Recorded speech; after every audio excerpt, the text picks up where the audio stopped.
नमस्कार दोस्तों, मैं ईशान कुमावत और आप देख रहे हैं गिनीज।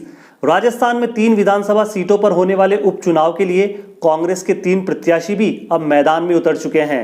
इसी के साथ प्रदेश की राजनीति चौपालों, गलियों और बैठकों में होने वाली सियासी चटकारेबाजी के लिए सज चुकी है।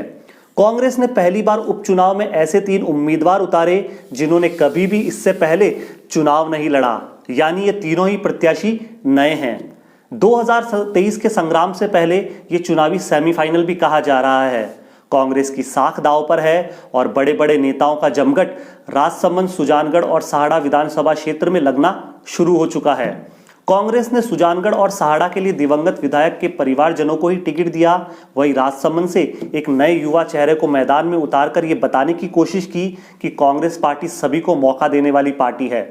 भाजपा की तरफ से भी इसी तरह के गेम प्लान को रखा गया था, लेकिन उसने राजसमंद के अलावा अन्य 2 जगहों पर नए उम्मीदवारों की जगह पुराने उम्मीदवारों पर भरोसा दिखाया, यानी नए उम्मीदवारों को कोई तरजीह नहीं दी। लेकिन आज हम बात करने वाले हैं कांग्रेस के इन प्रत्याशियों की जिन्होंने सत्तारूढ़ पार्टी से टिकट लेकर चुनाव लड़ने का फैसला किया। लेकिन सत्तारूढ़ पार्टी ने इन चेहरों पर दांव खेलकर सही किया या गलत, आइए देखते हैं। सूची में सबसे पहले बात करते हैं राजसमंद की, जहां पर कांग्रेस के तनसुख बोहरा के नाम पर मोहर लगाई गई है। तनसुख बोहरा राजनीति में एक नया नाम है, लेकिन तनसुख बोहरा की पहचान बड़े खान कारोबारी के रूप में देखी जा रही है।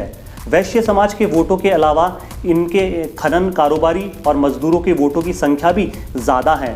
तनसुख बोहरा के सामने भाजपा की दिवंगत किरण माहेश्वरी की बेटी दीप्ति माहेश्वरी है, जिन्हें भी राजनीति में ज़्यादा अनुभव है नहीं।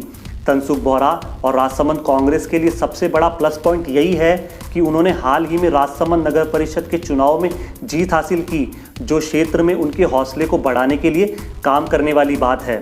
वैसे कांग्रेस की तरफ से अन्य नामों पर भी चर्चाएं चल रही थी, लेकिन कांग्रेस ने तनसुख बोहरा के नाम पर ही दांव खेला। राजसमंद का चुनावी जातीय समीकरण से बिल्कुल अलग और ये पैटर्न बिल्कुल डिफरेंट दिखता है। कांग्रेस के सामने सबसे बड़ी चुनौती है कि अलग अलग गुटों में, अलग अलग धड़ों में बटे लोगों को एक करके एक जाजम पर लाने की। युवा बनाम युवा की ये लड़ाई दिलचस्प होगी और राजनीति के जानकारों का कहना है कि कांग्रेस ने राजसमंद से एक बहुत अच्छा दांव खेला है। वहीं बात करें सुजानगढ़ की, तो कांग्रेस ने यहाँ भी एक नए चेहरे को ही टिकट दिया। हालांकि मनोज मेघवाल को उनके पिता और सुजानगढ़ के तत्कालीन विधायक मास्टर भंवरलाल मेघवाल के निधन की वजह से टिकट दिया गया है, लेकिन फिर भी सुजानगढ़ में मेघवाल परिवार की पकड़ और मजबूत दावेदारी होने की वजह से सुजानगढ़ में मनोज की जीत के दावे को सबसे ज़्यादा माना जा रहा है। मनोज मेघवाल कांग्रेस के युवा नेता हैं और राजनीति में सक्रिय रहने के साथ साथ एडवोकेट भी हैं। बचपन से ही परिवार में राजनीति की उठापटक को काफ़ी करीबी से देखते आ रहे हैं। कुछ लोग मनोज मेघवाल को भले ही नया कह रहे हों, लेकिन राजनीति का गुण उन्हें विरासत में मिला है। यहाँ की पॉलिटिक्स हलचल की गूंज पूरे राज्य में भी सुनाई देती है। मनोज मेघवाल के सामने भाजपा के अनुभवी और राज्य मंत्री रह चुके खेमाराम मेघवाल है, जिनको मनोज के पिता ने ही गत विधानसभा चुनाव में हराया भी था। सुजानगढ़ एक अनुसूचित जाति वर्ग हेतु आरक्षित सीट है और यहाँ से मनोज मेघवाल की प्रत्याशी और उनके जीत के दावे सबसे बड़े माने जा रहे हैं। ऐसे में अनुभव के सामने सुजानगढ़ के युवा नेता की जंग भी बहुत मज़ेदार होगी।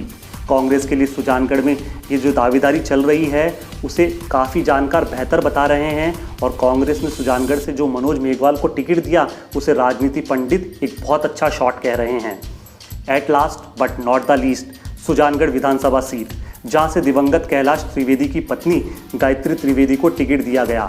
वैसे शुरू से ही हलचल हो रही थी कि सत्तारूढ़ पार्टी किसे टिकट देगी, लेकिन त्रिवेदी परिवार के कई सदस्यों की टिकट की दावेदारी को देखते हुए पार्टी असमंजस में थी। फाइनली पार्टी ने डिसाइड किया और कैलाश त्रिवेदी की पत्नी गायत्री त्रिवेदी के नाम पर दांव खेला। गायत्री त्रिवेदी के सामने भाजपा के डॉक्टर रतनलाल जाट है, जिन्हें राजनीति का काफ़ी अनुभव है। कांग्रेस ने सहाड़ा की सीट पर गायत्री त्रिवेदी को टिकट देकर एक बहुत बड़ा दांव खेला है और कहीं ना कहीं भीतर खाने ये फुसफुसाहट हो रही है कि राजसमंद और सुजानगढ़ के साथ साथ सहाड़ा की सीट पर कांग्रेस ने एक बहुत बड़ा रिस्क भी लिया है। लेकिन दोस्तों, आपकी क्या राय है? कांग्रेस ने जो ये 3 टिकट का बंटवारा किया है, ये 3 प्रत्याशी मैदान में उतारे हैं, इन तीनों की जगह कोई और विकल्प हो सकता था या नहीं? या जो कांग्रेस ने ये तीनों उम्मीदवार उतारे हैं वो पक्के जीत के इरादे वाले उम्मीदवार साबित होंगे? आपकी जो भी राय हो नीचे कमेंट बॉक्स में लिखिएगा ज़रूर। शुक्रिया, बहुत बहुत धन्यवाद।